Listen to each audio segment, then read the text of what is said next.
Hello, everybody. Welcome back. It feels so good to say that. It's the rewinds. Fuckers, get ready. We're so back. Oh my Brand god. new season. Big Brother 17 is here. It's queer. It's theater themed. Get with the program. I'm Jess, Mm-hmm. as always. I am joined by some lovely other people and an extra special guest star that can introduce themselves in whatever order they want. But here we go. Someone introduce themselves. It is I, Shinx. I'll not be here for the whole time, but I'm here for a fun time, and that's all that really matters. Period. What's new? I'll go. I'm Sydney.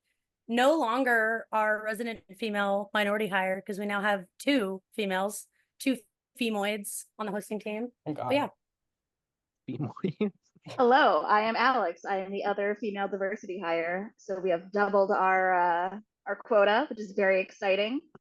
The Sapphics are taking over. As they should. It's And true. of course, our extra special guest judge. Extra guest judge? What is this? RuPaul's Drag Race? Our extra special guest from the most recent season of Big Brother Rewinds, the esteemed runner-up, fan favorite, one of the most physically dominant players we've ever seen. It's Max, everybody. Max. Oh my god, it's Thank Max. you. Oh my gosh, what Cody. a kind introduction. Thank you so much. Yes, it is Max, or like Maxalos, aka Nicole Franzel from BB16, here to put in my 2 cents today, and so excited to join you all. And we're so excited to have you. Thank you so much for being here. Okay, we better get right into it. We have a lot to talk about. The house guests are We're here. told we're not doing 4 hours this time. So. I know we're on the clock, people. So let's get started. But all of our house guests enter. We have 16 regular house guests as well as a secret twin as part of one of the main themes in the throwback to Big Brother 5. They decided to also have a twin twist this season. So really, we have 17 people in the mix here. But for now, only 16 people have entered the house.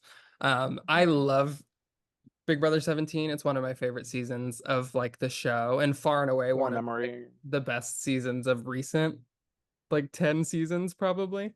So Yeah. I was very excited for a lot of these people, and so many of the people and like identities on this cast are like so iconic in my mind. Like Austin, maybe not so much Austin, but Austin and the twins. With like Liz and like Davon is so iconic. Clay and Shelly the Cougar Showmance, Trainwrecky Becky, fucking like Jackie from The Amazing Race, like fucking Vanessa Russo.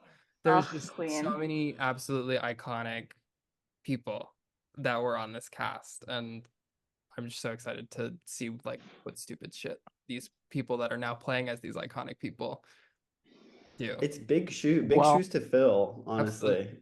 Yeah. Because BB17 is so good. And so I feel like for BB16, it was almost easier. Like when the cast was boring, like the expectations are lower. Like, oh, this person is more fun than the person on the real show. But now BB17, like they're so iconic now. Now the BB17 rewinds, people they gotta fill those shoes. Absolutely. And I will And say Clay didn't even put on his shoes. yeah, Clay was barefoot, but that's okay. But I will say a lot of these people are fucking insane, and so they're doing a great job at it. At least in the entertainment department.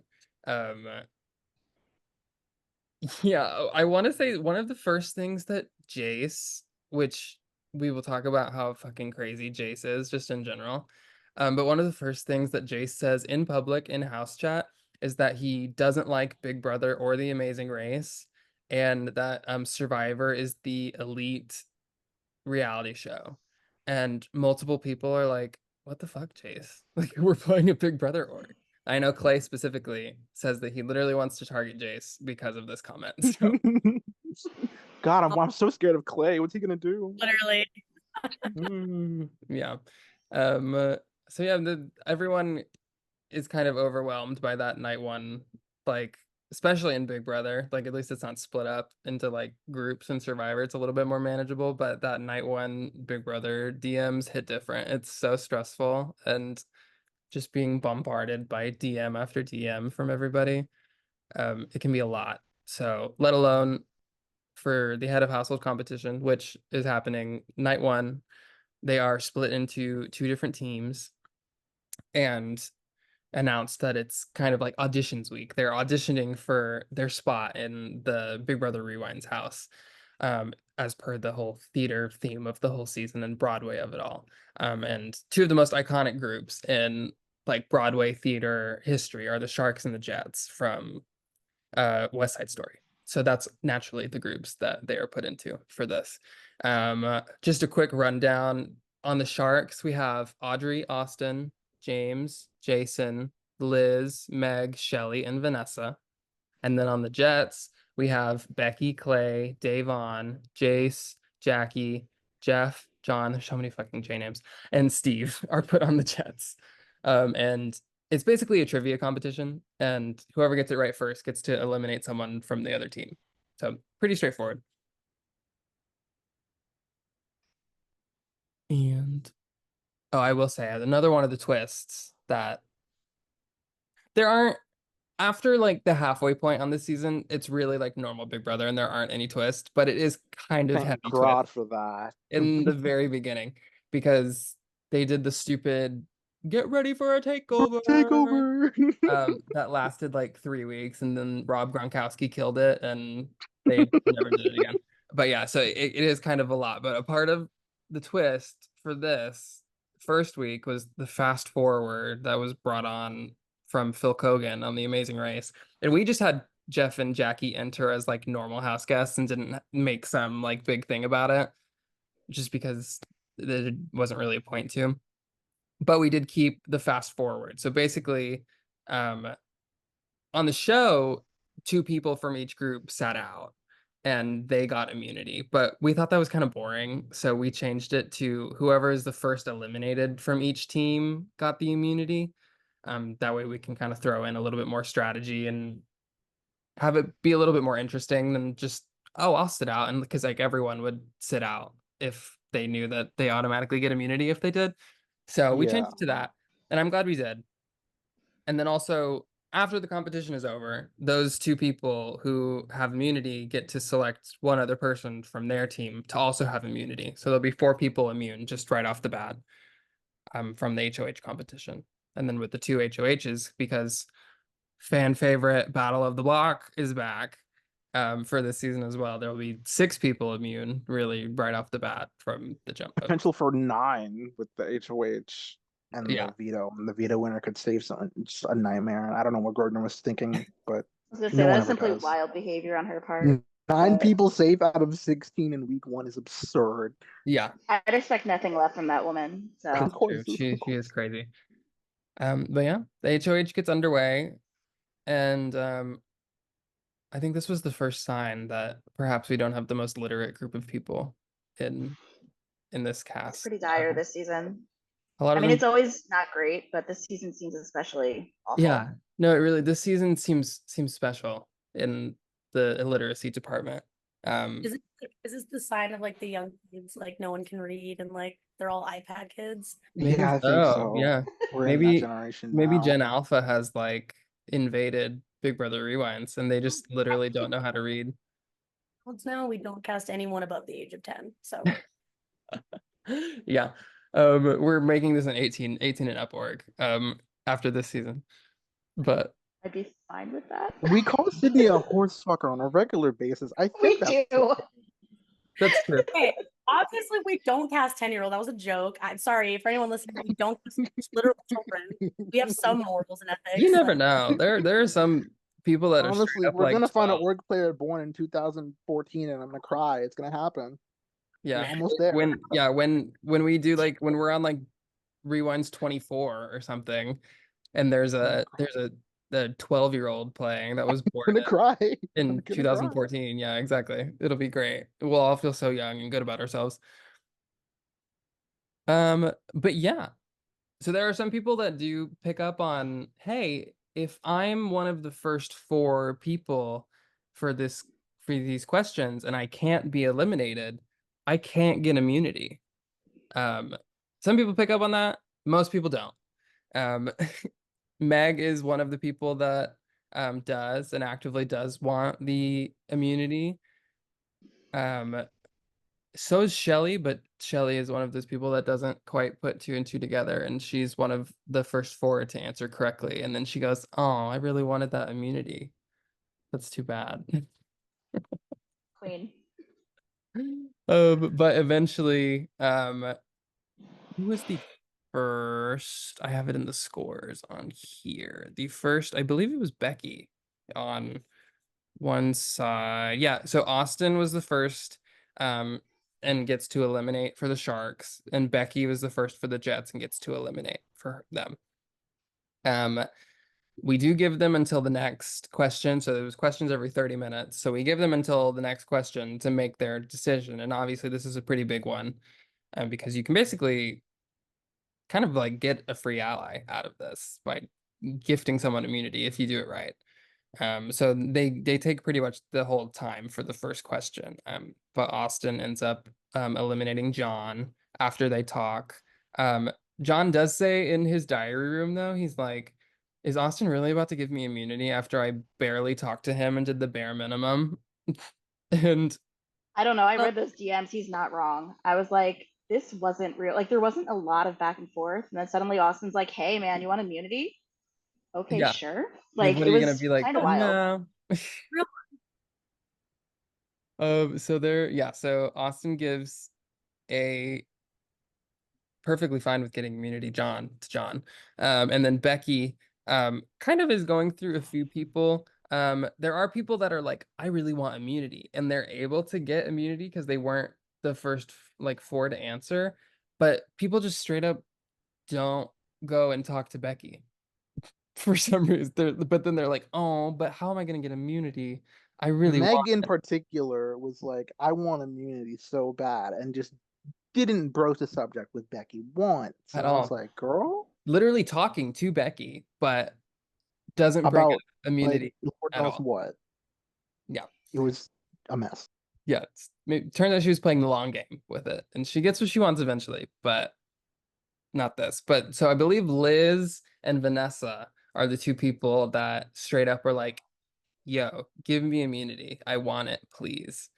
But Becky feels better about Vanessa and wants to do that. And so Becky tells Vanessa that she's going to give Vanessa immunity, but says to Vanessa, if anyone asks, you asked me first. And Liz did not, because I don't want to give it to Liz and I don't want her to. And I told her that I would tell her my decision before I made it, which she did not. But yeah, so Austin gives John immunity and eliminates him from the competition, and Becky gives Vanessa immunity and eliminates her from the competition.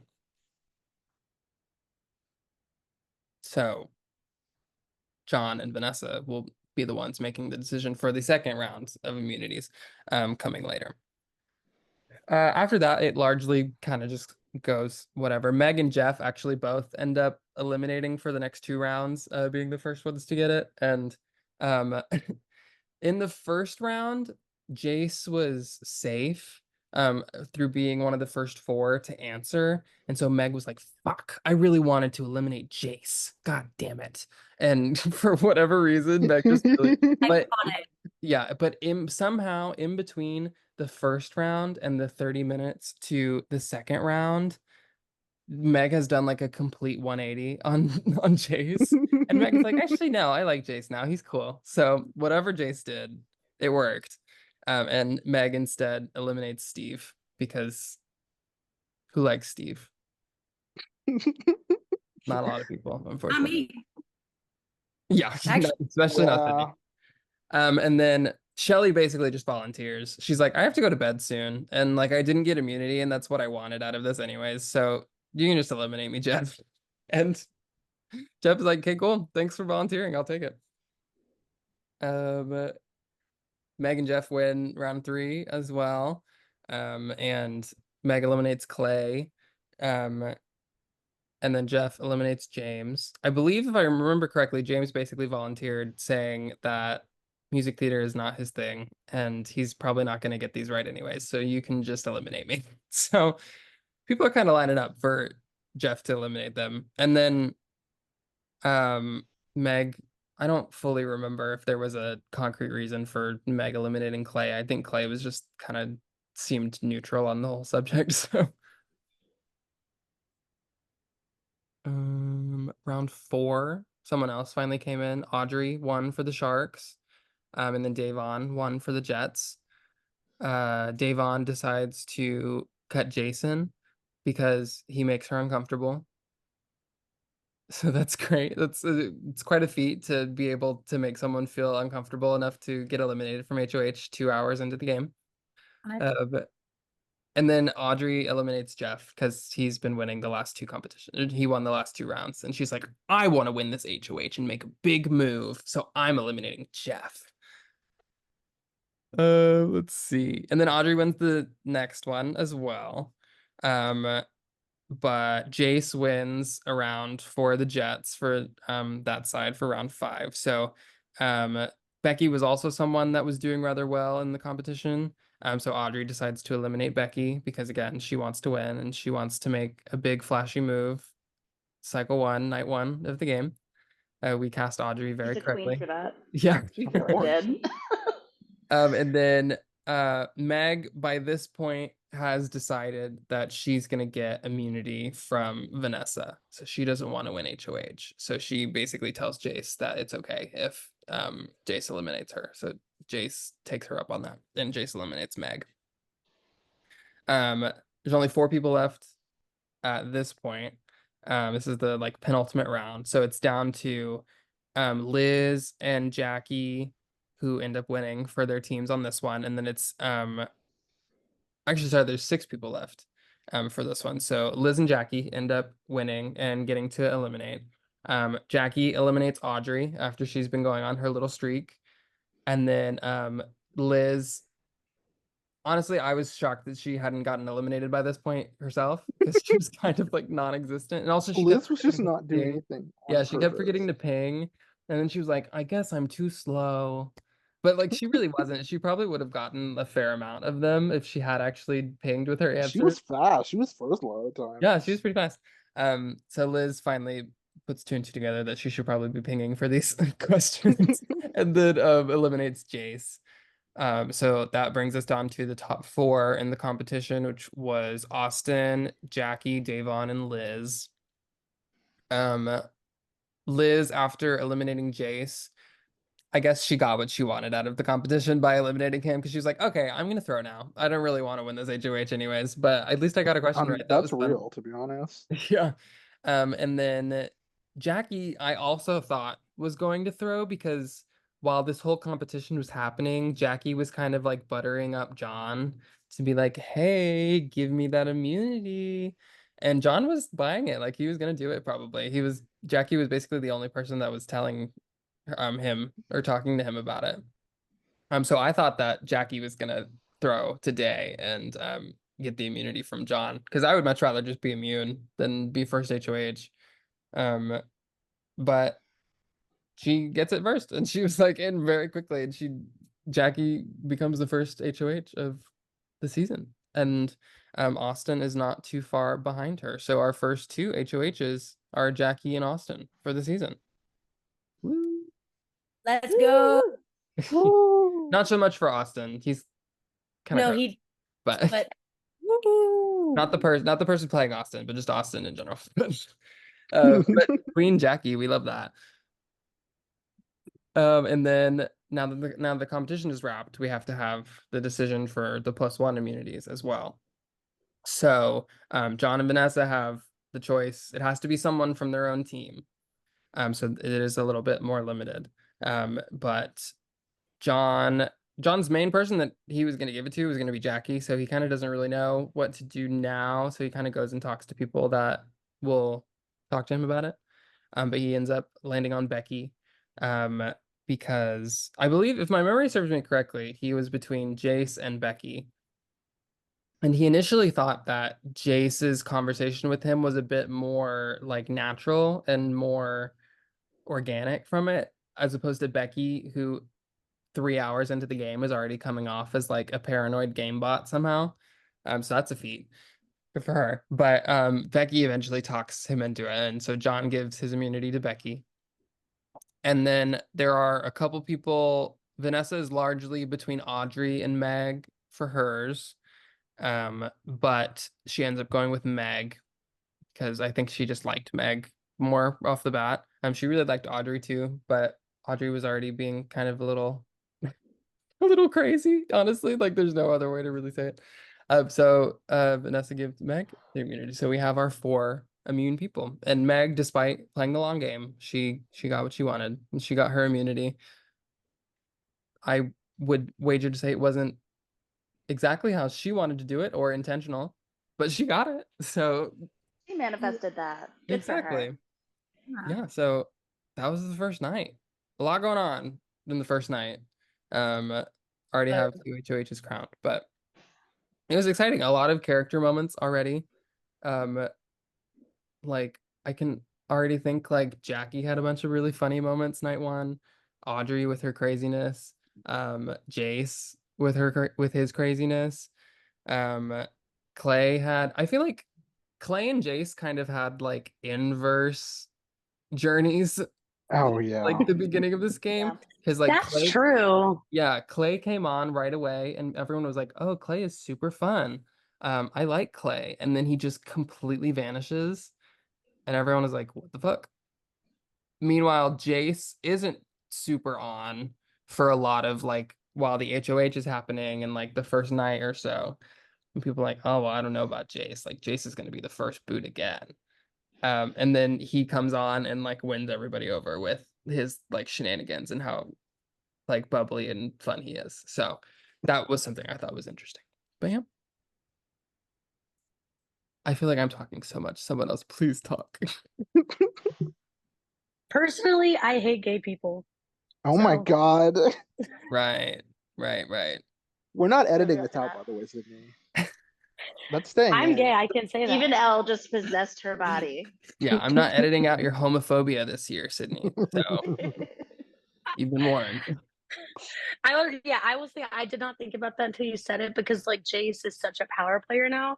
Like I kind of forgot that he flopped so hard. Like he just wasn't around. Like he was just not there. Yeah, But I like think he was at work or something.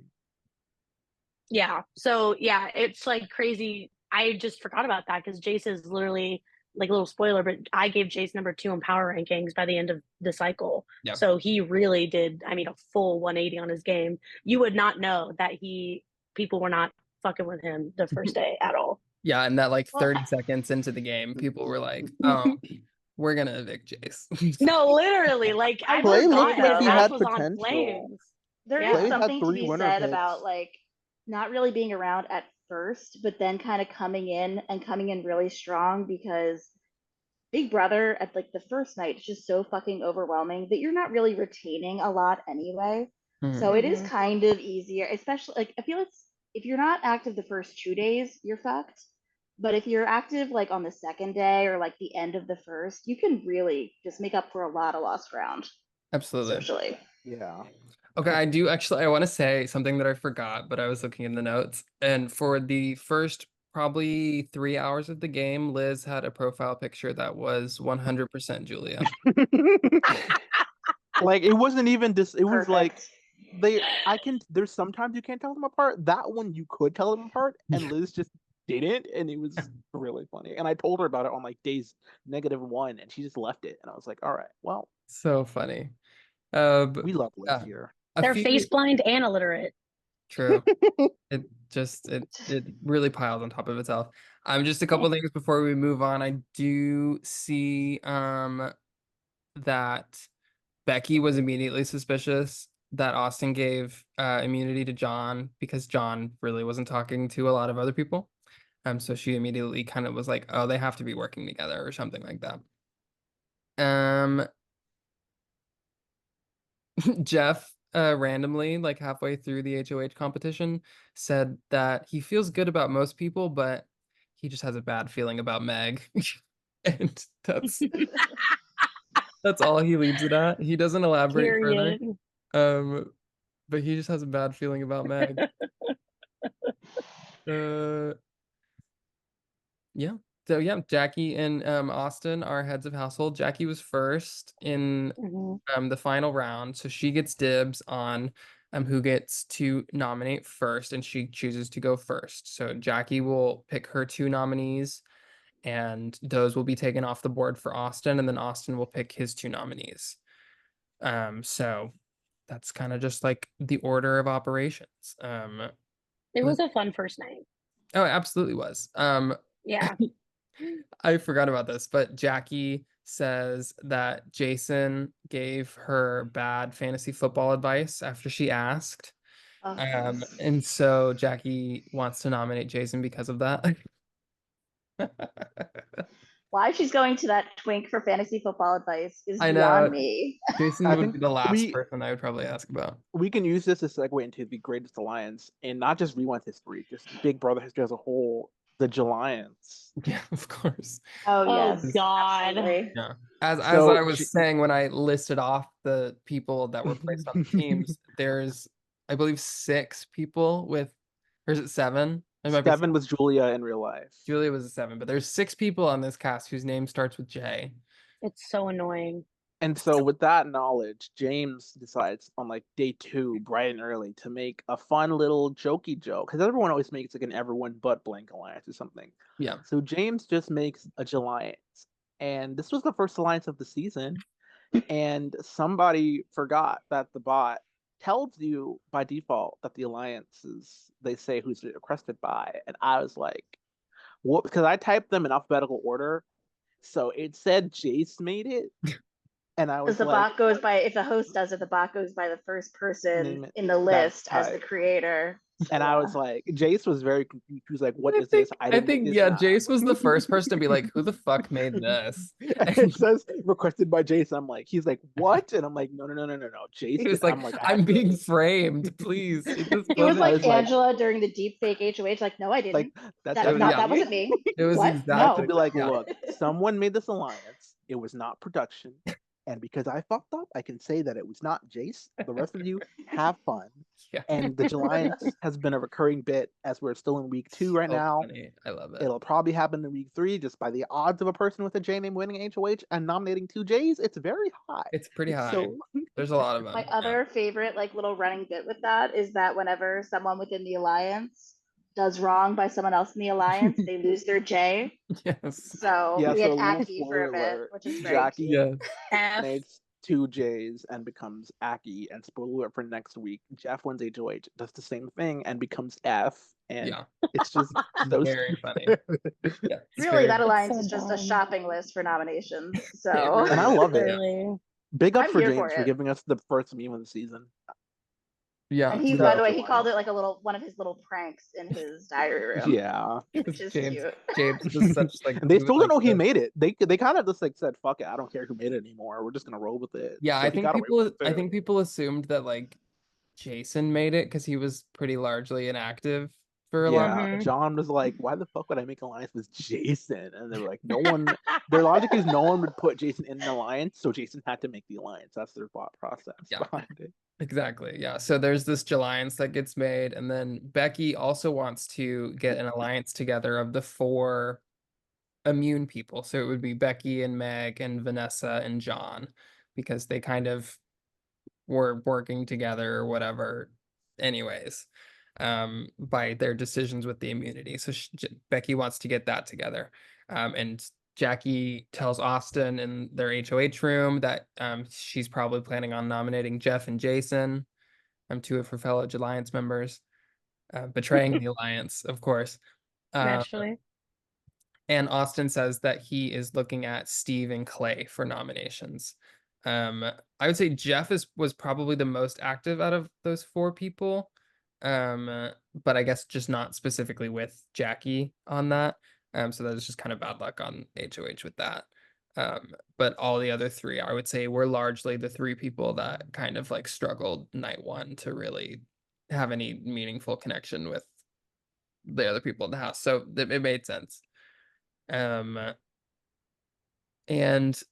Jackie and Austin both kind of want to be dethroned because they're kind of exhausting their options already just with these like 4 people, so they don't want to run the risk of making a renom if veto gets used. So they're kind of both secretly hoping that they get dethroned as HOH so they don't have to do anything else for the rest of the week. Let's see. Jason and Clay just like refuse to talk to people. I don't know. Multiple people are saying that they're basically asking to be first boot. Yep. Yeah, Jason Direct quote. got a weird thing going on. And I don't know what's up with Jason, but it's working I for him think so far. I think Jason is taking the Caleb approach from last season Got it. and is deciding that, well, I have 3 chances. I can either win HOH, win Battle of the Block, or win veto, and I am willing to take that. And that'll get me pretty much to jury if I do that. So let's just do Basically. that. Who cares? Fair enough, I was gonna say he's unfortunately not wrong. Like, No, it's really true. And I will as say a social player, I kind of hate it, but like Yeah. he's not wrong. and I will support that idea if he is more entertaining than Caleb was, but that's not saying much, so I'm sure he will be. True. We love you, Esther. Mostly.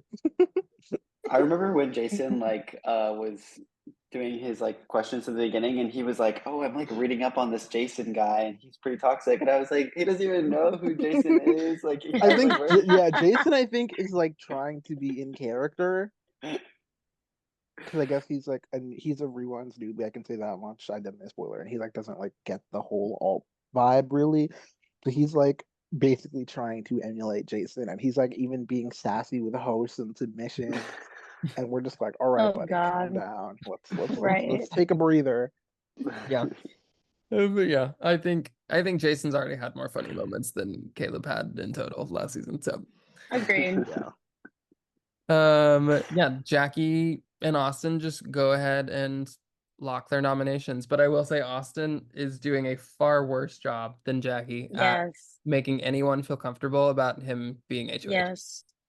Austin is because it's the first HOH, if you're gonna win it, the whole point is you want to build a coalition and use the power to make those first or second day alliances, create strong relationships right off the bat. Obviously they might not all last, but it's a way to push yourself forward in those first few weeks when things are still kind of up in the air. And Jackie did everything. I mean, we'll get to it, but Jackie does it so perfectly. She really uses her power to form bonds and kind of get information and make alliances. And Austin's just there. If he hadn't won HOH, I don't think he would have done anything this week at all. He would have maybe been nominated. Right, exactly.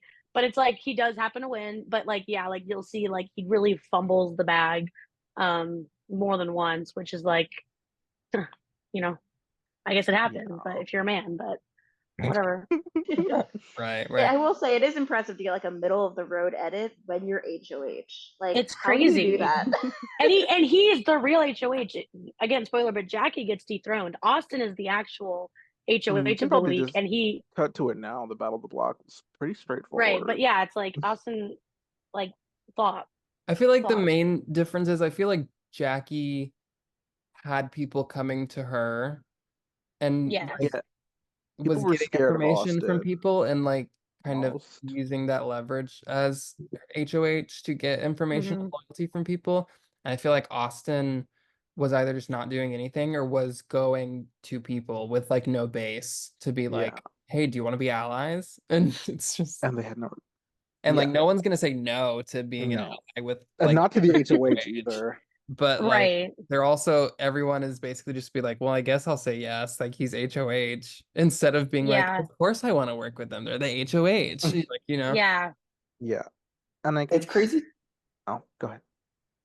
I was just gonna say it's crazy too that he chose great choices for his nominees, and still he's not getting those friendships. He chose the 2 least active people, and still his nominations are great, and it ends up working out for him too. But it's he just kind of flopped. I don't know what else to say. It's kind of just a flop HOH. Yeah, I was gonna say just to segue to the Battle of the Block before my departure. Sorry to break the fourth wall, guys. But we had Jackson decided, let's make everyone play Guess Who, or as we say, Guess Whomst, for popular. I've been wanting to do Guess Who as a competition for a long time, so I finally got to do it. It's such a good idea. A lot of theater people, we were you know what, we'll just let them go back and forth, give them the whole day to play the game. It shouldn't be that bad. We forgot how week 1 of Rewinds goes, and it was that bad. Steve But and here's the Clay thing, though, it really hasn't did gone it. that way for a few seasons. Yeah, we Like kind of I we had don't like think it has for 15 or 16. It kind of did for 14, but yeah like 15 and 16, it was not like yeah we gotta first thought, no uh, inactives. but yeah, so basically Clay and Steve just let their time run out, and Jason and Jeff were about to win by default before Steve showed up and like tried to solo it, and then Jeff just like bodied him, and then Jeff and Jason won by the block. They were safe. Jackie was dethroned, and we cut right to the veto draw. Yeah, Jeff and Jason actually bothered to like discuss They strategy. made the strategy and Mhm. everything. They- Steve yeah. and Clay were like, "Hey," and then To be fair, Steve and Okay. Clay actually like just straight up fucking lost around because we were like, you've been sitting on this for 13 and for a half 12 hours. hours, 30 hours, We're I mean, skipping your 24-hour turn game. now. Yeah, Like, they it was asked just if your ridiculous. person was like male, and they didn't answer for Steve 13 came hours. online, answered them, left us a question, and then left again. We were like, "Bro, what?" Yeah, we were like, what do we do? And I They think were sending their answers by pigeon. we said that they were really just breaking down the complexities of gender in their Exactly. but no, unfortunately it was not that complex. They straight up just did not come online. And we were like pinged them and we got into their mains and we were like, what's going on? Like this is quite literally yes or no questions, and then you just send another question back. So they fully lose a turn. And then it just ends up Steve decides to come online and he's like, what's going on? Is this a game of guess who? Like, welcome. Yes, it is. Wake up. Wake It's your the fuck turn. up. Yeah, and yeah, Clay and Steve just don't even put in enough effort to like get any information whatsoever, and Jeff comes in and just finishes them off. Deserved. I did fully randomize who each team was gonna get, and I almost changed it because I think it was the blue team got Lin-Manuel Miranda, and I thought that was kind of cursed. But I So was like, funny though. it was meant to be. So No, it was literally meant to be. Not Yeah. couldn't have been a better choice. yeah, absolutely. So Jeff and Jason win immunity for themselves, and dethrone Jackie. So Clay and Steve stay on the block, and Austin stays as HOH. And it was about this time that Davon goes and makes a trio alliance with Jason Jackie as well. And she names it, one of the questions in the first HOH was a question that was, who wrote the book that the musical War Horse is based on? And this was far and away the most obscure question that I asked. And about 4 people misspelled his name, but it's Michael Morpurgo wrote it. So I guess if you didn't know, Obviously. yeah, now you know. I did And not know that. Like, so Davon aptly names this new trio alliance with Jason Jackie the Michael Morpurgo fan club. So it's the most annoying fucking alliance name to write out because that is not an instinctual last name. I no, have to it's go and terrible. copy paste. I have to go edit channel and go in the name of it so I can copy paste it to put it places. It pisses me off. It's The so alliance bad. names this season piss me the fuck off. Like, can we just talk about it? So there's that one, that fucking monstrosity, but there's like Glorb Snorb or like Hooked on Glorb Pfizer Lords. is cute for the immunity Hooked people. on That Pfizer, one's yeah, that's- cute. Sure, That's no, not bad. that's fine. I'm just saying we have the Michael Morpurgo fan club and then the Glorb Lords. What the fuck are we doing? Yeah, that was that. Like, I'm Yeah. so pissed off. Yeah. Yeah. So yeah, we can do, there are some more alliances that get made in this, like day 2, day 3. People are starting to feel more comfortable with each other. Something that was funny was that Becky, instead of like actually going and asking John about this alliance that she wants to make, like dissects every possible outcome of what could possibly happen when and if she asks about this alliance and gives like pros and cons of it. And in the time that this happened, she'd already asked Vanessa, and Vanessa just went and asked John about it, and John was like, yeah, cool. And she knew about it. So Becky was like, why did I wait? I can't believe this. I think Becky is kind of filling the Britney spot from last season of like Mhm. the like kind of Ice Queen like game bot, and Yes, I really love her. She's really funny. I love it.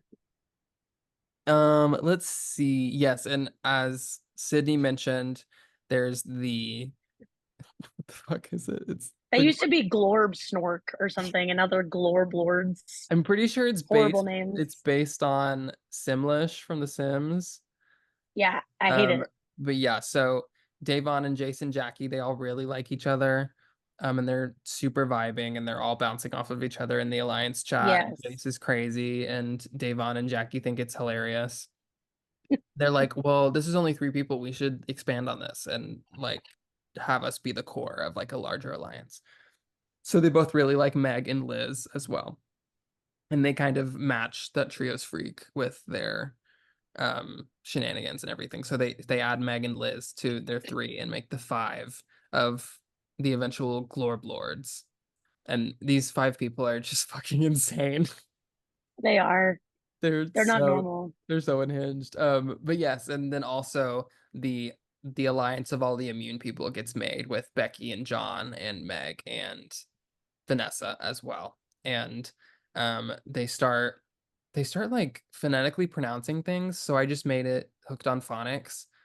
But then we made the immunity emoji, like the little needle emoji to cause confusion. And so then Shinx changed it to hooked on Pfizer, and it's stayed like that since. So those are kind of the main alliances we've got working with right now.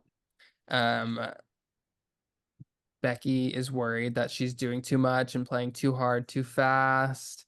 She kind of thinks that at any given time. Becky and Audrey are like our certified like paranoid queens and think they're Love think for they're them. yeah, think they're getting nominated and evicted at any given moment. Liz thinks John is a snooze fest. That's a direct quote. So that's great. And I believe it's day 3 at this point. We officially have our twins switch for the first time after the battle. Let's go. Icon. Yes. And they reveal Icon. themselves. Vanessa Russo has a twin named Veronica. And Veronica enters the game. And immediately reveals herself, just like immediately, which I love for her. Yeah, did not consult Vanessa at all, but Veronica's like, No. Veronica like has her moments. She's like, Specs, I have an announcement to make for you. I can confirm Vanessa and Veronica are here, baby. Okay, but Veronica was low-key giving way more in the diary room Oh, no, than Yes. Vanessa. Like Spec loves Absolutely. Veronica. Yeah, and I don't think that the drafts had locked just quite yet, so this must have been right before Battle of the Block finished. But everyone was like, wait, because we just had it as an option as twin. We didn't Yeah. say Yeah. because we didn't want to leak it until like they decided to say. And it was kind of a mad dash to the winner picks and drafts after that, after Veronica revealed herself, because everyone was kind of in love with like Veronica's energy and stuff like that. And Oh, yeah. picked Veronica. And one of the first things Veronica does is get flirted with by Jace. So Yep. Psycho. yes. Yeah, the Battle of the Block finishes, so we go into veto now that we only have 2 nominees. Austin gets house guest choice first, and Becky psychoanalyzes what would happen if she asked Austin to play in the veto, but then ends up doing it. Yep. And then right after Austin picks her, she immediately regrets it. And it's like, I shouldn't have done that. That was stupid of me. And then Shelly and John are also picked to play in veto. John plans to throw because he's immune anyways, so why would you bother in winning a competition? And that is very poorly. So let's see. It was in this while the veto competition was happening that the house guests play Gardic phone, and we are revealed. I have how great of an artist Jace is for some reason on Gardic phone, and he had some eerily, not even realistic, but just like eerily detailed illustrations that he decided to show. They were. Especially one where there's a person with a whip being held by their ass cheeks. And Yep. just cracking the whip. Yep. That There's was a lot of emotion in that face for how few lines there were. It was Mhm. shocking. Very emotive, yeah. And a lot of like movement on the whip too. Like it was impressive. He's really a talented guy. Yeah, no, he needs to go into artistry of some sort. Absolutely. Apparently he Just added his started. portfolio. Yeah, apparently I hope he added that. I hope he added those into his portfolio. Yeah, he He absolutely. better have. Let's see. Oh yeah, Audrey has another one of her like paranoid episodes, and is very annoyed that Jace is going around telling people that Jace likes Audrey. Why would you do that? That's gonna make me feel like a threat. I'm gonna get back to word. On week She one. was so mad at that. She was pissed. Like, Oh, and in it this, would have been Audrey, so in this crazy. also, in this, Audrey also tells Jace that if she wins HOH next week, she's gonna put up Meg. But what I love most is that in the notes that Jackson writes, he goes, "Audrey is crazy," and tells just like the commentary, like Audrey is crazy. It's I don't know why I made me laugh, but it is true though. She is crazy. Yeah. She is crazy. She was like, "Yeah, if I happen to get HOH next week, I want to do something big. I'm gonna win Meg." And this was like, "What the fuck? No." But let's see. We love it. I know we cast her very well. That's all I will say Oh yeah. as far as that goes. And this will not be the last time we talk about one of Audrey's like manic strategy paranoia episodes. James and Jackie get to bonding a lot. Jackie has a lot of alliances kind of being rolled up to her and being offered to her, and who's she to say no, of course. But she wants to have like a little secret duo with somebody that's not in any of these alliances and someone that she can give information to, and someone else can give information to her from all the like separate alliances and stuff that she's in. And she decides that that's going to be James. She likes James. James gives good vibes. And James is kind of on like that second tier for her of people that talk to her a fair amount, but maybe haven't had the whole game talk yet. And Jackie's like, well, I'm HOH, so like, of course he'll want to work with me. Let me make like a final two with him, and I'll tell him everything. Absolutely. And it works out great. We love a ride or die. We love a day one ride or die. They're like such an adorable little duo to me because it is such like the vibes are so like city girl with like the little country boy. Yeah, And literally. it's just like so wholesome. It's very It's cute. I agree, yeah. But one of the things that I did notice, which Jackie like was very smart about, was I think she initially was like super vibing with Jace, but then she's like, everyone is kind of vibing with Jace. Yeah. Like, how do I She know clocked him. that I'm at the same level? And that was very, very smart because like with someone like Jace, he's got a lot of fucking options, and like it's really difficult to tell how high up you are for a person like that. Absolutely. Whereas like, you know, a James is a much more just gives more authentic energy, I think, to her. No, yeah, I totally see that too. Yeah, Clay's 12 hours away from rejection at this point, so that's fun. He hasn't sent a message in 36 flop. hours.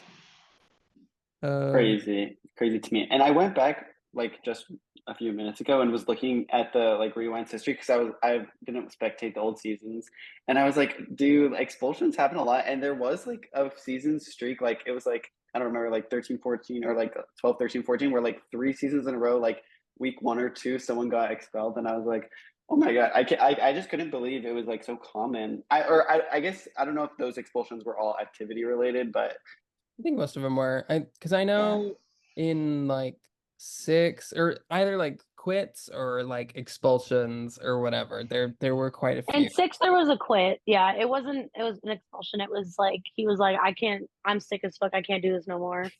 Yeah, He left. Well, 12 had like 5 days of actual gameplay before jury hit because there were so many just like ejections and expulsions. Like that was ridiculous. Yeah, 5 is an exaggeration, but not that big of an exaggeration. No, I think the jury phase started on day 9 that season. So yeah, that's insane. yeah, because Enzo got ejected and then Kristen quit. And then Lane got evicted in an HOH tiebreak, and then Annie quit. So right. But yes, in light of Clay being on ejection's door, Audrey makes an alliance consisting of herself, Jace, Jackie, and Vanessa. So kind of a lot of you'll notice it's a lot of these same people, a lot of the people that are doing super well socially and making people like them and being proactive with it and making alliances with it. And Jackie already says that she doesn't want to be in an alliance with Audrey. She's crazy. So It's true. yeah. But also, like, not too much of my girl. Leave her alone. She may be crazy, but she's our crazy. Okay. She's special. She's just fragile. Okay. I get her. I was like gonna nobody else say does. that's the basis of her appeal, but we Yeah. do kind of love crazy bitches here, so It's true. I mean, it's like the Angela of it all. Like we love watching it, but it would be Really. terrible to play Exactly. with. So Exactly. I don't know. I think she would be fun to play with. I could see it. Because it seems like, well, we can get into it later, but it seems like a lot of it is like it seems like it's a lot of talk and maybe not a lot of Yes. but Yes. that's okay. Yeah, and they named that alliance the Brats with a Z. It's very cute. Mhm. Good alliance name. I like that one. And then of course we have the veto competition as it wraps up. It was basically the spelling competition that they do a lot, where you have to like go out and get these tiles and spell a word. But Mhm. I added like a kind of mini game under the start of it. So they had to do basically like what is it? It's not Rebus puzzles, but Yeah, they're Rebus puzzles. is it Rebus puzzles? Is that what it is? Yeah, that's what they are. Yeah. Okay, cool. Yeah, so they have to do. I gave them a list of like 20 Rebus puzzles, and they had 5 minutes to answer as many of them as possible. And for every one that they got right, they got 30 seconds towards their spelling time. So people, I think Shelly ended up doing the best. I think she got like Shelly 8. She got like Yeah. 17 out of 20. Yeah, she got like 17 of them. So Mhm. she had the most time with like 8.5 minutes, and then it ranged down to like I think someone only had like 4 minutes. Like it was not a lot of time. But Yeah, I think none Steve of got like none 4 of the or something. time mattered in any way whatsoever, because quite literally every single person either went over their time, didn't say start, or didn't say stop, or didn't go and actually like go get their tiles. They just That was one of the big ones. A lot of people didn't realize that they had to like collect their tiles, even though we say screenshot or save them. Yeah. Everyone was just like providing plain text letters. Yes. And we were like, this is not helpful. And so I think we said that to Shelly, and she took a picture of a post-it and was like, well, I gathered them on this. Okay, babe, I really don't care. Yeah. What are you doing? Yeah, so quite literally all 6 people go up to do the competition, and all 6 of them DNF for one reason or another. Iconic. And so we eventually have to narrow it down to, okay, who DNF'd the least? And so first we had to cut it to people who actually went to go get their tiles and brought them back Right. to the panel. Yes. Which I believe halved the people. So I believe that made it so that John and Becky and there was one other person, I think. Who was the other person? John and Becky. Shelly? No, because Shelly just typed out whatever her word was. I wasn't sure. She got third place though. Oh, did she? Maybe it was just straight up John and Becky then that were the only ones that went and got their tiles. So, yeah, everyone, all the other 4, it just didn't even get that far. But John and Becky both went over their times. So we had to make it who went over their time the least in the competition. And John was like 0.2 seconds over or something, like his time. But he only spelled like a 3-letter word or something like that. But we had to do what we had to do. And John, even though he went over and was like, oh well, at least I won't be winning because he went over. John flopped the least out of the 6 of them. And so with a time of going 0.2 seconds over the time you were supposed to have, John won the power of veto. And he was not pleased about it. Yay, King. Question mark. It was very the POV channel wasn't celebratory. No. It wasn't a congratulations, you won this competition. It was you received the power of veto. for Yeah. your efforts. I'm pretty sure we didn't And- even use the word one in the Because they results didn't. No one on won. purpose. All of them lost. It was just two lost. You were leads. all losers. Yes. And we will get to this. We're doing the awards kind of a little bit different this season because of the theater theme, but this inspired the awards at the end of the podcast that we will be doing. And we deemed it one of, if not the worst competition performances in Big Brother Rewind's history. So And there's so many good comp flops in it's BBR true. history. I So mean, that's so many. yeah, so that's really saying something. It really is. And Clay also gets a strike because he didn't even bother to do it. So let's see. John doesn't want to use the veto. He didn't want to win it in the first place, so No. he's not gonna. And you could tell. You use could it. tell that bitch didn't want to He was- win. He was pissed. I think he literally the first thing he said, like in house chat, when everyone was like, "Well, congrats, I guess, John." And, he was like, "You've got to be kidding." He was so mad. Oh yeah, and I guess at some point this night after John had won the veto, Shelly and Day went through and compared everyone to food, and they compared John to shrimp tempura, and Day told him about this, and he got mad about it. He was like, "Why the fuck am I shrimp tempura? That's terrible." So John kind of just gets mad about everything. What an odd thing to get mad about. I think it's just been things piling up one after the other of things not going the way he wants it to. And I think maybe it was the shrimp tempura that broke the camel's back, unfortunately. Yeah. Yep. You know what? If shrimp tempura can cause him to have a mental breakdown, I am here for it. So on day like 4 or whatever. We'll see what happens. Absolutely. Once he's like a month into this thing. Yes, That's more and more optimistic. people. I mean, you'll probably notice all the people that we've named off being in these various alliances that are being made. Austin is not one of them. So Austin just continues to make people not feel okay with him, like kind of steering this whole ship. Yep. I Train was gonna wreck. say, Yeah. like it reminds me of like real Big Brother, like you know when it's like, oh, it's like the same people like in every alliance, but just like different combinations almost. So it makes me curious because I mean, like I'm not like obviously as well versed with this org, so I don't know how it typically goes. Like I just know from BB16, like you know people always root for like, oh, I want there to be like sides on a season, and with this season, I'm like, I'm curious like if there could be sides or like when that will happen. I mean, obviously it's always possible, but like it's giving to me like because it's like all of the same people kind of being together, like it could be kind of easy for the same people on the bottom to just kind of like be in trouble. But I guess we'll For see. sure. But like just seeing all those alliances with like similar people, like that's what the vibe is giving to me so Yeah, far. and I think Yeah.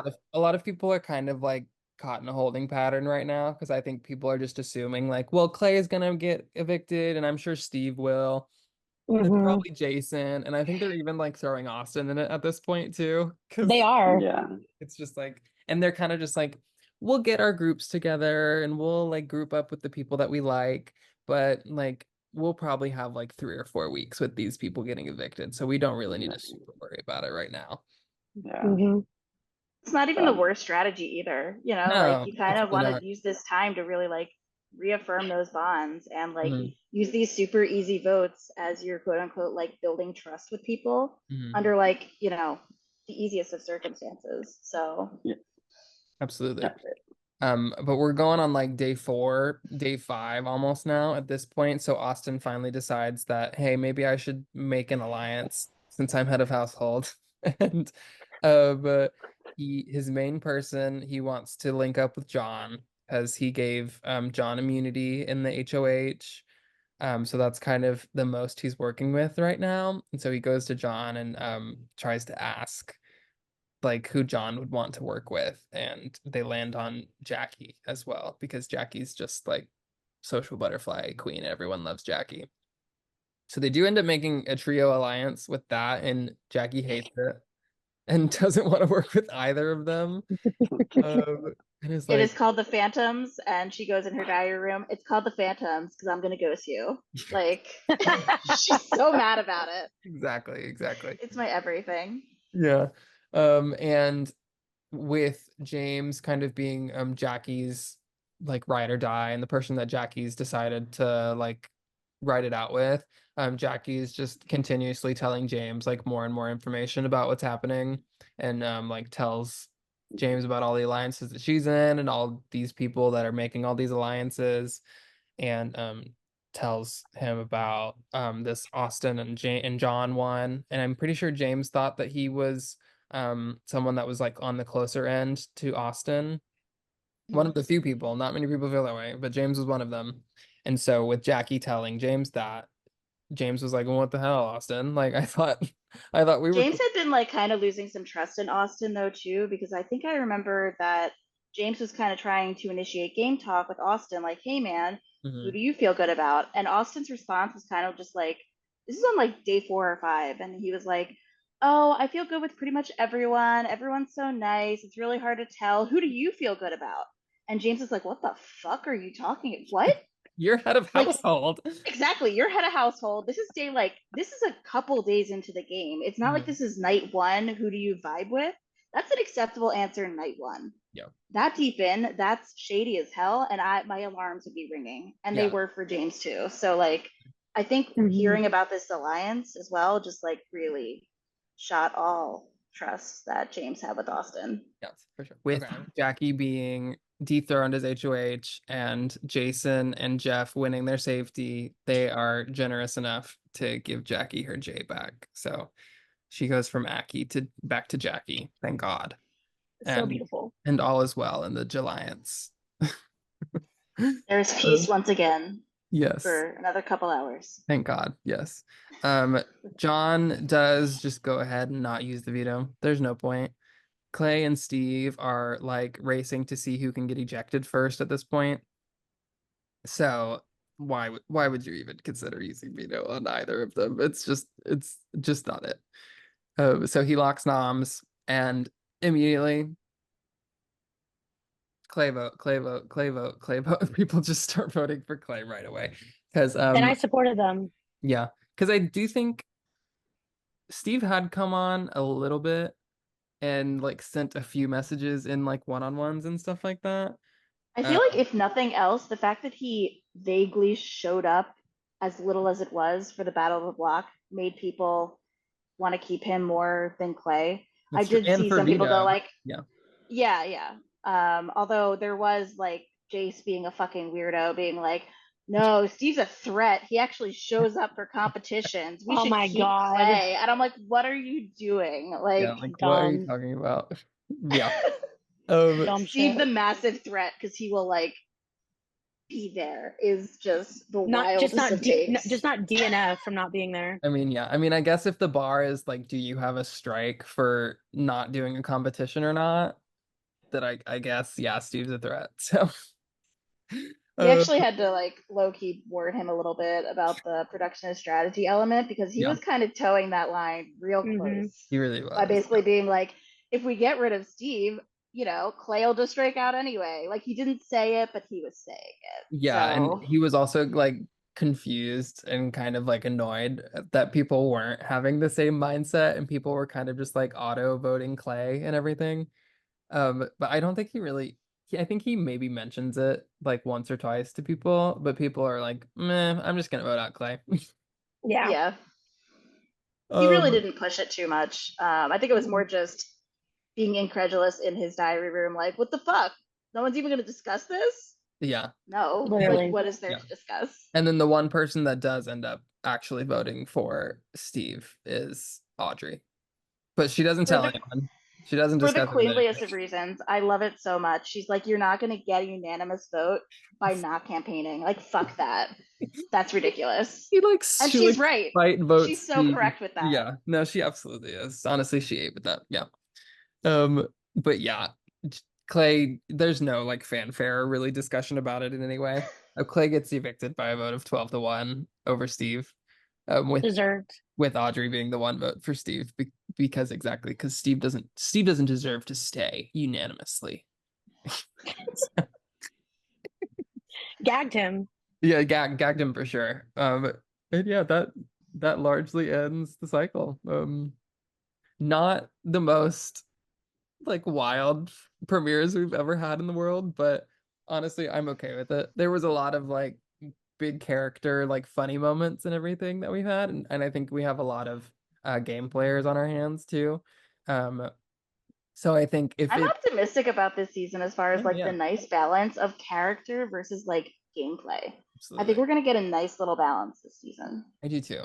I I think do too. it might be a little slow if we're just waiting in the beginning for like kind of the like Clay and Steve's and um I do honestly foresee Jason kind of having like a Caleb run, so maybe not Jason, but like Austin, like kind of these first few weeks while people are kind of just picking out like the people that are kind of the consensus. But I think once Hmm. those people are either like accounted for and people bring them into stuff, or they're just all evicted, I think things are gonna get kind of wild. Because Yeah, really, like I outside feel of like jury phase. I feel like once we get into jury, it's gonna be like cutthroat shit, and I'm yeah, so excited. not I honestly like once we get to like cycle 5, honestly, like I feel like once like the twins And you and know what?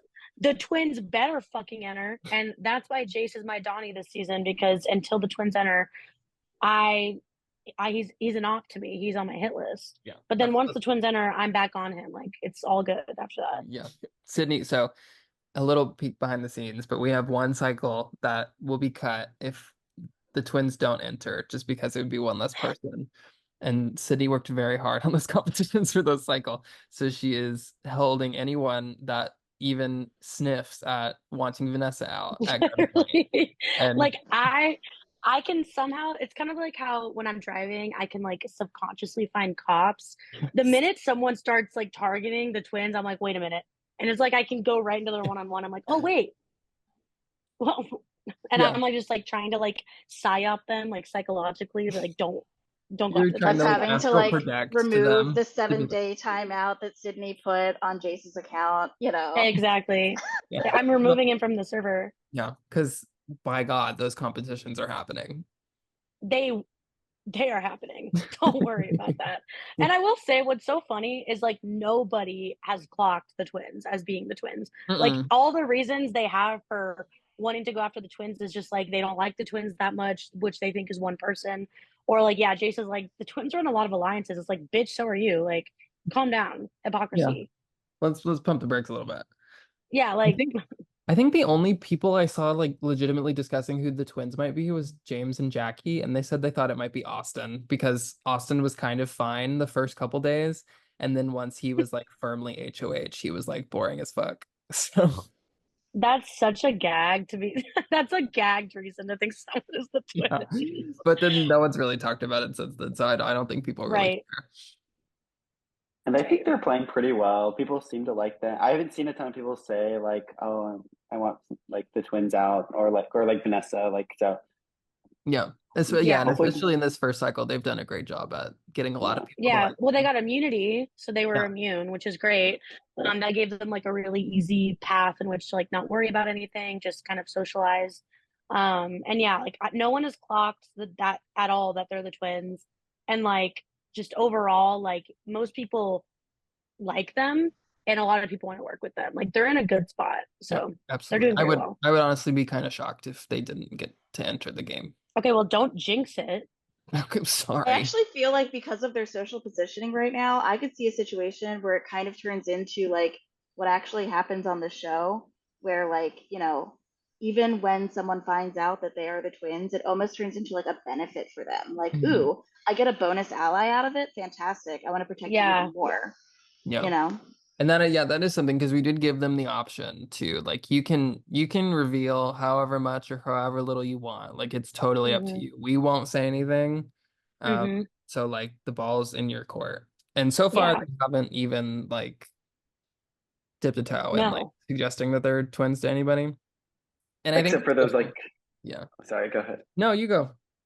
I was gonna say, except for those jokes, I can't remember. It was like when Veronica first entered, she said something in Oh her yeah. DMs. Like, It was something that made me laugh. I can't remember. Wait, what? Now I'm scrolling her confessional. 'cause I need to DR, I find it. remember, I know what you're talking about. Like she said something and then someone was like, oh, like, cause you're the twins, Oh, haha. She was like, oh, she said I was hacked to like 2 people, and they were like, "Are you a twin?" Oh, yeah. yeah, Becky said, your twin must have taken over for a second. And I know they were sweating in their boots over there. She went, help, oh my God, what the fuck? Like they're on to me. No. That's Yeah. so funny.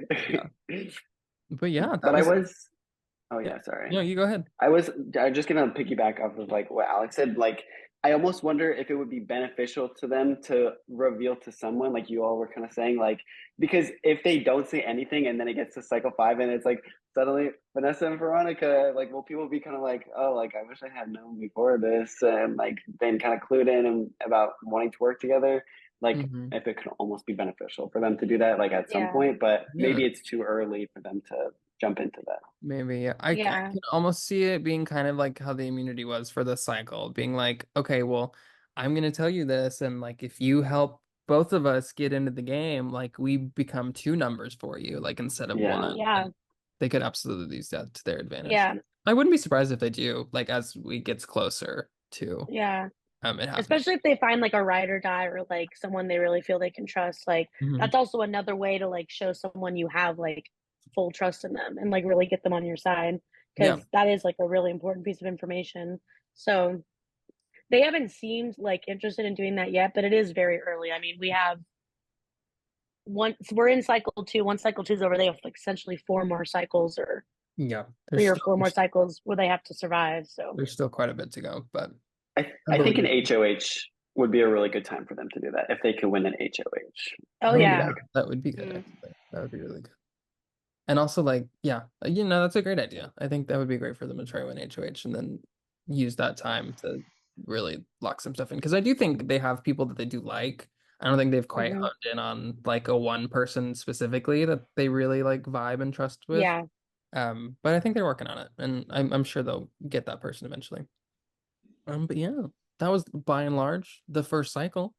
We're bringing back MVP points this season. On each episode of the pod, we will each get 1 MVP point to give away to someone. It can be whatever you see fit. It's totally up to you. Maybe it's someone that really entertained you this cycle, or someone who you thought had the best gameplay, or whatever you want. They get an MVP point, and I'll throw up a little graphic that tracks it over the season. Would anyone like to start with who they are giving their MVP point to and why? I'll go. Okay. Women speak first. Yes. So I do the top billing, and sometimes they end up being the same person. This week, I am going to give it to my MVP to someone else and top billing to someone else. So for my MVP, I'm going to do Jace, just because of what we talked about earlier, the fact that Jace like was a big flop on the first night, and the fact that you literally would not know that unless you were looking at stuff the first night. Because like he is one of the biggest social presences. He has a ton of alliances. He has a lot of like strong allies. Like he really turned it around, and not only just turned it around, but like fully went like full steam ahead, and is now like a huge, valuable, big power player in the house. And he's also like really funny. Like he's crazy. Yeah, he's fucking I hilarious. love reading him. And he's like, it's almost like it's not that he's not like crazy in his DR and his subs and everything, but I love that his craziness is like extremely public. Like he just be saying 1000%. shit, Just like everywhere. the audacity. Yeah, like sometimes I read shit, I'm like, oh, like why would you say that to other people? But like it's just the way he is. Like people kind of just they let it roll off their shoulder because it's just like I've he's had to so check likable. what chat it was in before. Like, no, that was literally. In public. Oh, okay, no, work. literally. Fantastic. And it's like And again, like no one really cares. Yeah, and I think at one point he was like he said something in house chat, and then went and was like, "Oh, I meant to say that in this alliance." Literally. Oh well. Like he doesn't give a fuck, and I love that. Like he has a great attitude where like he's just willing to bring chaos and like have fun, and like nothing really bothers him, and like he's kind of the opposite of some of the other girls in the house where he's like not paranoid at all. Yeah, he's just saying crazy shit. He's like, "Oh, I'll be fine. I slay." Absolutely. He does. So that's who I'm giving my MVP to this season or this cycle. As you should. Anyone? Maybe the whole season, who knows? I can go next Sure. because again, women speak first. So That's right. other people probably will have this one / I'm anticipating Sydney's top billing, but Jackie just completely devoured this cycle. She really did. Just from the start to the finish, she did this picture perfect. Like she really, if you're gonna have first HOH, you really need to use that to build bonds and set stuff up for yourself, as we've talked about. And she did that so well. I don't think she, like, as a little bit of a spoiler for next episode too, she didn't even really get that much blowback for the people she did put up, which is very impressive. No, yeah. At the end of the trust rankings, her 2 nominees had her at 5 and 8. Queen. Like honestly, that is just very impressive. Yeah. It's so everything. And, you know, like I know that is sometimes like a very difficult line to tread. And so I think that she did it very, very skillfully and very thoughtfully, actually. Like she was kind of thinking about, you know, like her different connections and what kind of connections they had, you know, as we discussed with like kind of clocking where Jace's positioning was, and that might not necessarily be like the best duo for her. And, you know, I think she's really set herself up well for long-term gameplay this week, and she deserves MVP for it. Period. And she looked good doing it too. Like her photos are just so amazing. Literally. Selling her her boobs, mushroom, her mushroom tea, her mushroom coffee. Yeah. We love an entrepreneur. I am also going to give my MVP to Jackie. I like almost talked myself out of it. I was thinking about it like, okay, there's like some other people like I'm kind of thinking about giving it to, but the thing is like it's exactly what Alex said. I'm not gonna like copy exactly what he said, but she just like played it perfectly, like exactly how you would want like a first HOH to go. Like so many people want to work with her. She's already been added to like a few alliances, and this is like one of the reasons why I like almost talked myself out of it, was because I was like, it is a really like difficult game to play, almost because like it could almost like blow up in her face if she's not really careful, like that she is like liked by so many people and like being put in all these alliances. So like it is a really careful game that she has to play, and so that almost like pulled me away. Like maybe she's not my MVP, but like I don't think I can knock her for something that hasn't happened yet, especially when like so far she's like just like doing it so skillfully and like, you know, just like really gracefully like navigating these alliances. Like people like her, especially like the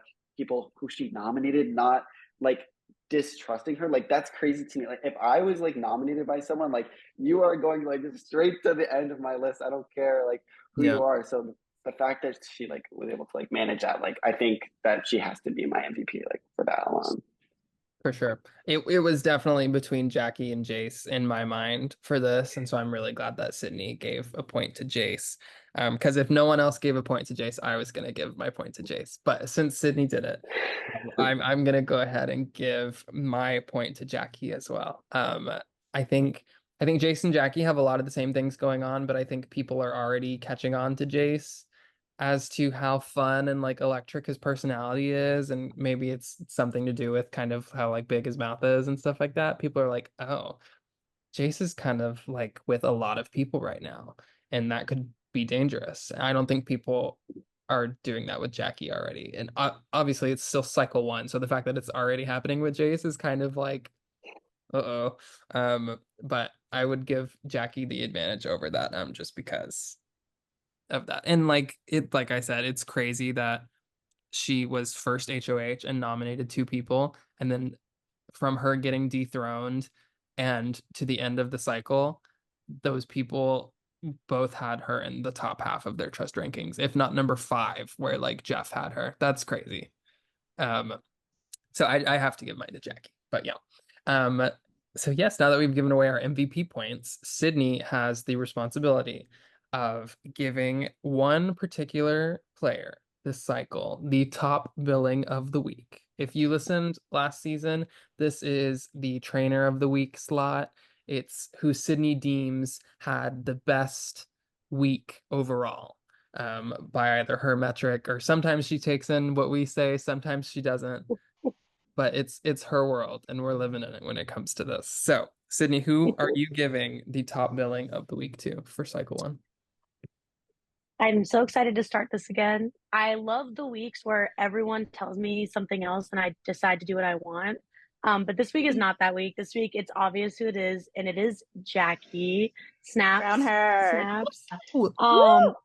And because I get kind of dual power because I have top billing and MVP, that's why I gave my MVP to Jace. Yeah. But to me, Jackie was the clear, just superior power in this first week. Like, she got HOH. None of her noms were angry at her. Actually, they want to work with her. They like her a lot. And honestly, I feel like being dethroned helped her even more because Mhm. she then was taken out of the spotlight.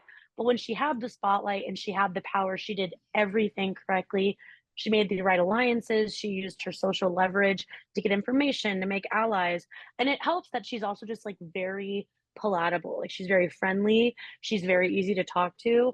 And she's toned down, which is why I think she's probably going to have a better time at staying under the radar than Jace, because I don't think, like you guys said, like anyone's really, I mean, again, we're still so early, but no one's really clocked at all Jackie's positioning, whereas almost everyone, and particularly Jackie, has clocked Jace. Yeah. And I think that could really be an issue for him in the future. Whereas with Jackie, it's like, depending on how things go, if she keeps playing this skillfully, I can easily see her making an extremely deep run. And I feel like she, just getting to see her strategic chops and how she plays the game so fast just gives me like a lot of, I just see like so much potential for her game. So she's like very obviously my front runner for this cycle. So snaps to queen. Period. That's Yeah, we've done our MVP points. Sydney has given away the top billing of the week. This is normally where I'd say there's only one thing left to do. Rewind. But we're doing things differently this season. And the spirit of the whole theater, Broadway of it all, we are hosting our own awards every week. So every week, just based on what we feel is most applicable to either something or someone that happened that week, we are going to be nominating for certain categories. So since the Power of Veto competition this cycle was such a clusterfuck disaster on every single person's part, I would be remiss to make this category for the first week nothing other than the biggest flop in a competition. So how this is going to work, we'll each nominate either one or two, just depending how we're feeling. People, events, whatever from previous Big Brother Rewind seasons that we feel fit the category that we're nominating for.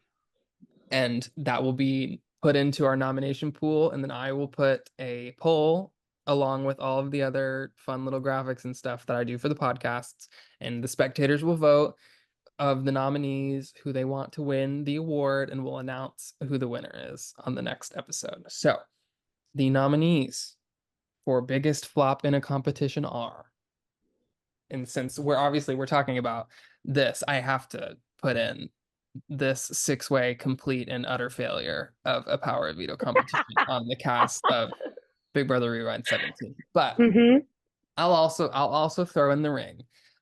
It's one of the first things that come to mind whenever I think of a competition flop. So on our final four for the final veto, we try to do Zing Party at this point. It's like a live thing with the board games, but if we can't do live, if there's scheduling conflicts for whatever reason, we do Zing Land, which was the original formatting of it. And at the very end of Zing Land, there are these big season trivia questions that are like the hardest questions possible, and Shinx always has people do math in it for some reason, and it's always like terrible. And basically it's horrible. The whole point of Zingland is how many rolls you take to finish your game.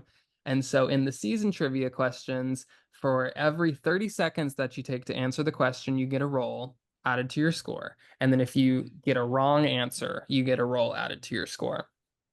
So there's quite a few rolls that can be added on.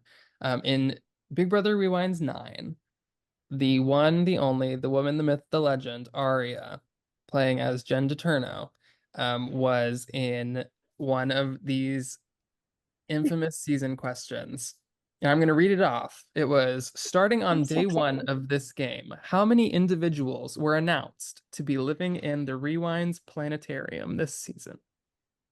Shinx had posted a little graphic of all the previous winners and had included that the winners were living along them, I guess. So it was very like the hamster question on Big Brother Rewinds 9, if anyone knows about that.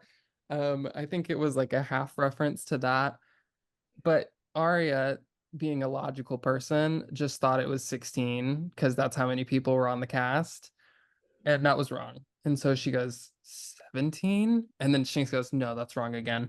And then she jumps up to 24 for some reason, and she just keeps going. And it's like she answers and answers and answers, and they're all wrong. And she hits the point where she's like, okay, maybe I can just like logic this and do like math for it. And she's like, and then she just starts throwing out random numbers. I swear to God. She's like 11, 21, 26, 67. And then it just keeps going. It keeps going. And at some point, she's like, okay, 16 plus 7 plus 45 plus 19, 87. And it's what are we going? And she eventually just starts listing things off. And she's like 31, 32, 33, 34. And she just keeps going and going and going. And all of these are racking up rolls and the number of time that she's taking to do this. And she gets to like 45 or something. And she's like, how many fucking people did you announce? She's like, I was there. Like, I think I would know. And it turns out the answer was she literally goes through, she guesses like up through 100. But like skips things. I don't know how she managed. She said at one point, she says, okay, I've guessed everything above 23. So maybe it's below that. Mhm. It's fully guessed Queen. 23 through 100 at this point. And she goes, okay, what about 18? She's like, no, 19. And then eventually she guesses 22. And I guess the answer was 22. Because Shinx had 6 winners move in as the guinea pigs at the very beginning. So 6 plus the 16 house guests gets you 22. Mhm. And through all of she took 31 minutes to get to that answer. So that's 63 rolls that she gets because it was like 31 minutes and 7 seconds just from time. And then from all of the from all of the incorrect guesses that she gets, it puts her up to 785 rolls. And she still has 2 more season questions after this. So she answers That's my queen. she answers the other 2 like relatively easily. Mhm. She ends the competition with a grand total of 913 rolls for the worst Zingland score that we have ever gotten. And that is my nominee for the biggest flop in a Prolific queen. She's just What else everything we to got me. now? Yeah, Aria, we love you. You're the best. We love you so much. Okay, I'm so excited that you asked this question because what I'm about to read is one of my favorite moments. So this is the original, like, really sarcastic flop comp reading that ever happened in Big Brother Rewind's history. Like, it's been done again and again because we've had comp flops, but this is BBR2. So the first season, it was Face Morph. And it was our old host Jake doing the reading, and so many things went wrong. Like, I won't even get into it. Like, we had like an old lady who like didn't know how to use Discord playing that season, I'm pretty sure. So she like fucked up the stopwatch. Like, they all just sucked. So I'm gonna read him doing the scores for this. So this is Jake. I just want to preface this by saying that you guys collectively scored 2 out of 18. Like, all of you in total. It was like 6 people. It was 6 people. Bunky Miller outdid most of you by saving us from having to watch him finish. He did not follow or did not finish. No strike in that. And quite frankly, much less shame in doing so than the rest of you. Steven, Shannon, and Autumn each got 0 out of 3 correct. Meaning this HOH competition came down to Nicole and Kent, I guess, both of whom scored 1 out of 3. I just want to point out that we didn't bother to record your times because we didn't think you'd end up being in the lead by the end of the comp. So I have to go into your DRs to find your times. by a time of 15:01 to 16:07, Nicole wins HOH by virtue of sucking less than everyone else. Congrats, I guess. Like, when I tell you guys, when I went back and was reading like BBR history stuff and I read that the first time, I was like pissing my pants laughing so hard. Like, I just love how disdainful it is, the scorn. But yeah, Very that hateful. I'm going to nominate because I mean Face Morph, like, no offense, I'm horrible at comps, so I can say this. Face Morph isn't even that hard. Like, you just gotta pull up the fucking pictures of people. And this is like back in BBR2. So Yeah. they really just photoshopped, like they would just cut out like the eyes and the lips. Like, it wasn't like an official morph. Oh yeah, there was no blending. So- It was like a serial killer. No, it was like, vibe. yeah, it's like a serial killer, like wild. It's like a magazine. cut out magazine, on- like collage. Yeah, Yes. Exactly. Yeah. So so I'm gonna nominate that. So the BBR2 Face Morph flop. And then I'm also gonna nominate, because of course, if we're gonna talk about comp flops, we have to talk about Jeevan. There's so many we could use for him, but I'm gonna use when in BBR6, Jeevan as Janelle was in the final three. And everyone in jury was rooting for him because we all hate Yvette and Howie's like cowboy serial killer. Didn't want to vote for him, which we would have to if it was him and Yvette. So Jeevan was like out of the country, like he wasn't in America at this time. So he slept in and missed part one by like 8 hours, which was like the only we all knew his ass wasn't gonna win a fucking web, okay? So this was like his only chance to get into part three. So he shows up 8 hours late. He's already missed like half the fucking keys. And therefore, yeah, so then he doesn't win part one, has to go in the web for part two, and clearly fucking fails that. So he does not win. I think he got like a 3 out of 14 or something. It was horrible. Like, he wasn't even close. And I think he was playing against Howie, and Howie, of course, got like a 14 out of 14 in like 3 minutes, something insane. Oh, because I So, remember yeah. it was because Jeevan didn't know that it was just one person per spot. Correct. So he Correct. answered the same people for like half of the questions, which is also how he got an odd number on a competition where it should be physically impossible to get an odd number, because like people should be swapped in places. That's right. That's right. So not only did he not do well on the web, which we all could have guessed, he actually brutally murdered it in a horrible negative way. So yeah, he doesn't win. So he obviously gets evicted because Howie and Yvette go to part three, and he comes into jury, and we're all just kind of like, what the fuck, Janelle? What the fuck's wrong with you? Like, you knew you couldn't win a web. Why were you fucking 8 hours late to the goddamn part one? The only part you could have won. And he was like, I don't know, guys. So anyway, love you, Jeevan. Had to bring that up as well. That's it.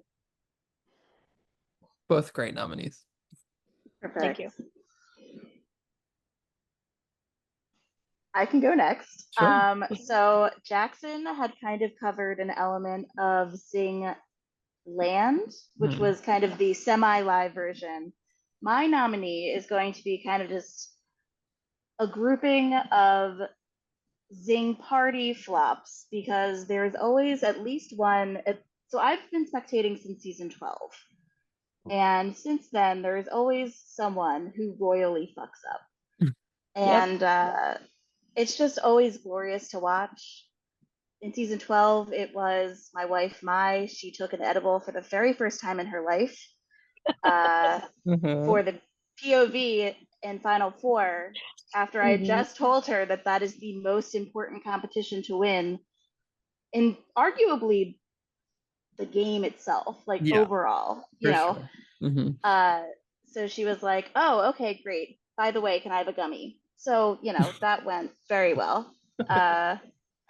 I was like waking her up to like do her turn, except I can't even nominate her as the worst that round, like that season, because she somehow was like actually doing really well in the mini games. Yeah, she would do terrible in the shocking. trivia, but then she would come on and like win the mini games. It was actually really That's because she's like a fucking like comp beast freak. I don't understand. It is she needs to be studied.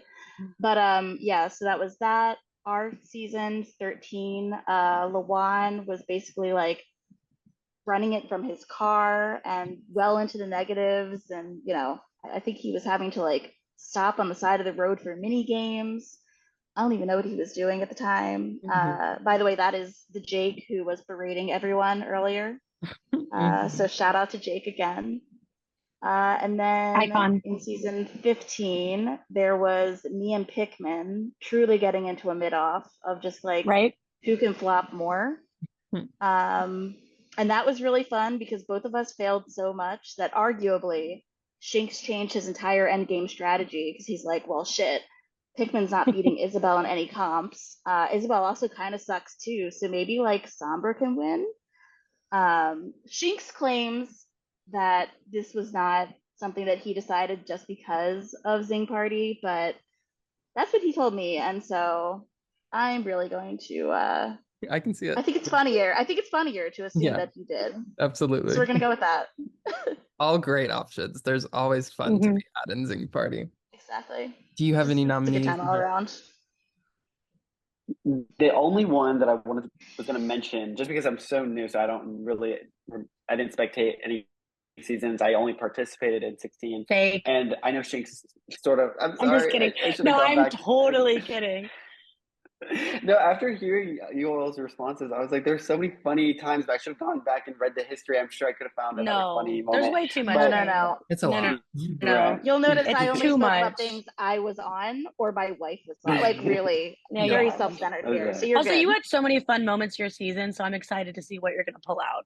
Yeah. Well, all I was going to say was, I think even Shinx mentioned this at some point, like in the Discord, but just in BB16, like the Frostbitten Frames, HOH competition, when it was like, and I didn't even compete in this. I was outgoing head of household, but it was sort of like, so like this is my point of view. I'm like waiting for the HOH results, and I'm like, okay, I know this is a hard competition because I tried it already, and I'm like, okay, I have like a couple allies in the house. I'm like, they can like so many opportunities for them to pull through. Like Brittany's done great in comps, Cody's done great in comps. Like I have Amber's, she does okay sometimes. Like surely like one of my allies can pull through on this HOH comp, and then like the results come out and it's like, okay, everybody was either mercy killed or like they just like went way over the time. And so like, yeah, just having a competition of like, I don't remember if it was like 7 people or something, and then only like one person actually can finish it. Like to me, I'm like, that is just a colossal. And it was like, Donnie flop. of all people. Yeah, It was fucking Donnie. Oh, We don't need to get Sydney started about Donnie. don't get me fucking started. Yeah, So that's great. That Well, was awesome. that was the only flop I could think of. That was extremely iconic. No, that was an iconic flop. Yeah, like it was really because good. everyone was that the competition where everyone was like, Swan can never test competitions again because blah blah blah. Yeah. Yeah, because we have a dream team this season where we have like many people who test our comps, but last season it was essentially just Swan, and Swan was like, well, I did it in like 5 minutes, and everyone was like, well, we can't trust you anymore. Yeah, Swan's just too good at comps. So, yeah. No, literally, like he's too fucking good. But yeah, that's all. I believe that is 8 total nominees for the biggest comp flop ever in Rewind's history. So that's great. That's pretty much congratulations, question mark. Here. Yeah, congrats, I guess. Congrats, I guess. It's an honor to be nominated, I guess. I guess. I love that. Please. I guess like it's like after the competitions when you all didn't want some, or like when the win isn't really earned. I think Shinx said it like this week, and then Cindy said that old host said it. Like I guess. Yeah. Congrats, I guess. Yeah, that's largely the vibe. But yeah, that's gonna wrap us up. Thank you so much again, Max, for joining us. Yes, thank you so much. Anyone better to kick off our new season? Thank you for having me. It was so much fun. Thanks for inviting me. Yes, we will see you guys next week for the next episode of the Rewinds Rewind. Bye, everybody. Bye. Bye.